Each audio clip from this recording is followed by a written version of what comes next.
हे आहे देवनागरी अंक, हे आहे आंतरराष्ट्रीय अंक आणि हे आहे रोमन अंक. आता रोमन अंकात आपण 1 ला काय म्हणतो, 5 ला कसा लिहितात, 10 ला कसा लिहितात, 50 ला कसा लिहितात, 100 ला कसा लिहितात आणि 500 ला कसा लिहितात, 1000 ला कसा लिहितात हे आपण इथं बघितलं. आता आपल्याला यावरची उदाहरणं सोडवायची आहेत. आता L कसं लिहितो आपण? L म्हणजे काय म्हणतो आपण इंटरनॅशनल अंकात? काय म्हणतो L म्हणजे 50 प्लस C म्हणजे काय म्हणतो आपण? 100 प्लस पुन्हा L means 50 आणि C means 100.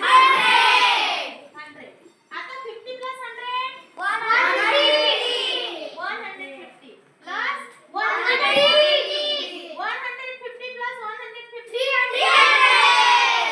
300 आणि मग कसं लिहायचं 300? C हे त्याचा आन्सर झालं. ओके, आता नेक्स्ट येऊ आपण. C means 100.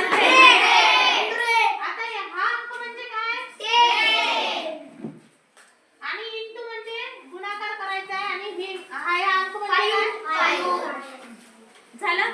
आता बघा आपल्याला पहिल्यांदा याचा आणि याचा काय करावं लागेल? भागाकार करावा लागेल. आणि जेव्हा आपण भागाकार करतो तर 10 चा पाडा आपण 100 वेळा म्हटला, 100 पर्यंत म्हटला तर किती येतात? 10 10 जा किती येतात? 10 10 जा means 10 into 5 10 into 5 50 50 आता आपण 50 कसं लिहिणार? या क्वेश्चनचा आन्सर काय येणार? ओके.